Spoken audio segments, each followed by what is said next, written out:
آدم علیہ السلام کے دو فرزند حابیل اور قابیل، تو ان کا آپس میں الجھاؤ ہو گیا، تو اس نے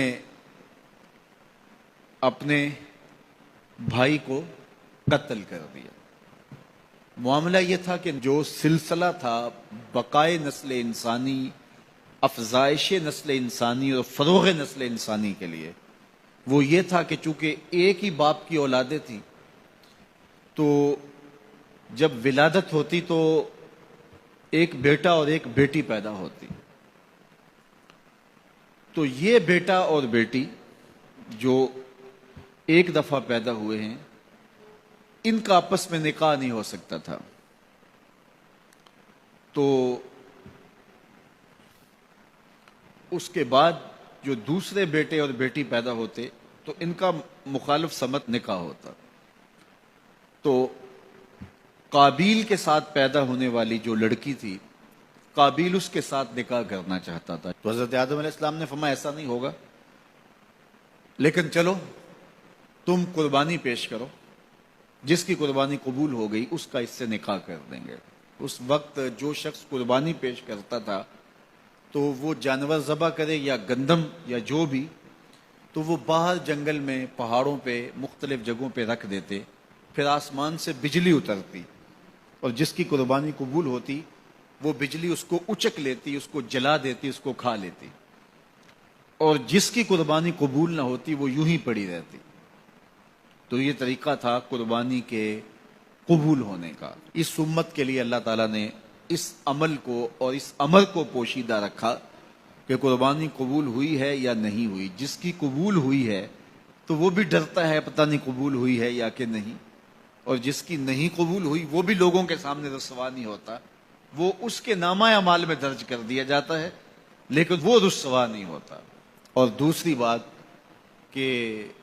ہم خود ذبح کر کے خود کھا لیتے ہیں۔ یہ عجیب ماجرا ہے کہ بروز عید قرباں وہی ذبح بھی کرے ہے وہی لے ثواب الٹا۔ خود ذبح کر کے خود کھایا، اس کی کھال بھی اپنے مصرف میں لے کر آئے اور ثواب بھی خود کمایا۔ یہ اللہ نے اس امت پر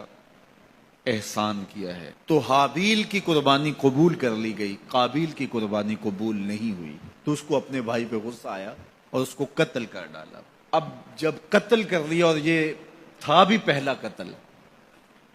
اور انسان کو نہیں پتا تھا کہ اب اس کا کیا کیا جائے،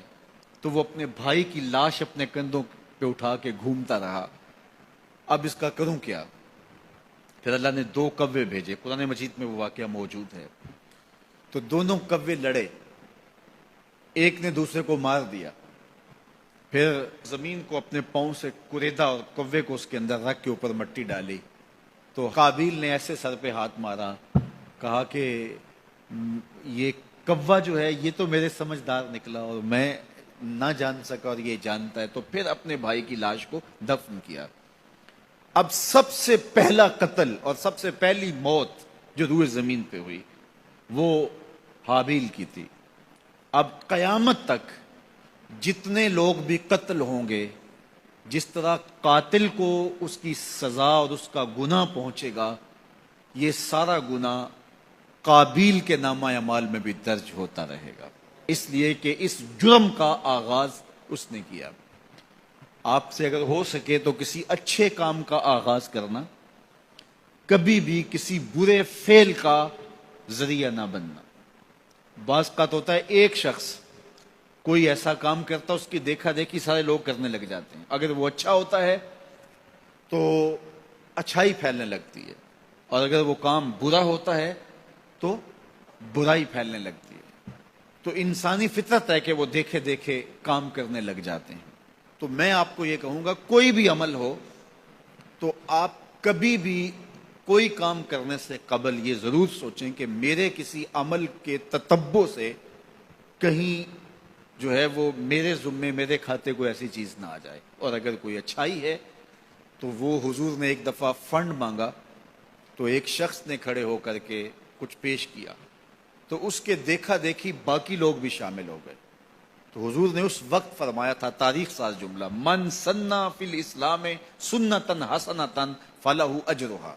جس نے اسلام میں کوئی اچھا طریقہ رائج کیا تو اس کو اس کا اجر نصیب ہوگا،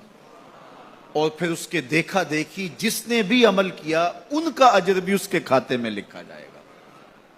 اس کا اجر ختم کیے بغیر جس نے بعد میں کیا ہے پہلے شخص کے کھاتے میں بھی درج ہوتا رہے گا۔ میرے حضور کا ایک فرمان ہے کہ خیر کی چابی بنو اور شر کا تالا بنو۔ یہ کتنا جامع نسخہ ہے، خیر کی چابی بنو، خیر کو کھولنے والے بنو، اور شر کا تالا بنو۔ کچھ لوگ شر کی چابی بنتے ہیں اور خیر کا تالا بنتے ہیں۔ تو ہمیشہ اپنی زندگی میں کوئی بھی عمل کرنے سے قبل، وہ چھوٹے سے چھوٹا ہو یا بڑے سے بڑا ہو، آپ دیکھیں کہ اس کے معاشرے کے اوپر کیا اثرات مرتب ہوتے ہیں۔ آپ گلی سے گزرتے ہوئے کوئی پتھر کا ٹکڑا اٹھا کے ایک طرف کر دیتے ہیں تو آپ کے دیکھا دیکھی کئی اور لوگ بھی پتھر کے ٹکڑے اٹھانے لگ جاتے ہیں تو پوری گلی صاف ہو جاتی ہے، اور آپ اشارے پہ کھڑے ہیں اور اشارہ توڑ دیتے ہیں تو سارے لوگ جو ہے وہ پہلے جھجک رہے ہوتے ہیں، اور آپ نے اشارہ توڑا تو پھر ساری ٹریفک آپ کے پیچھے چلی گئی۔ اس اشارہ توڑنے کا گناہ جتنا بھی ہے، اس کا جو بھی لیول ہے، جس طرح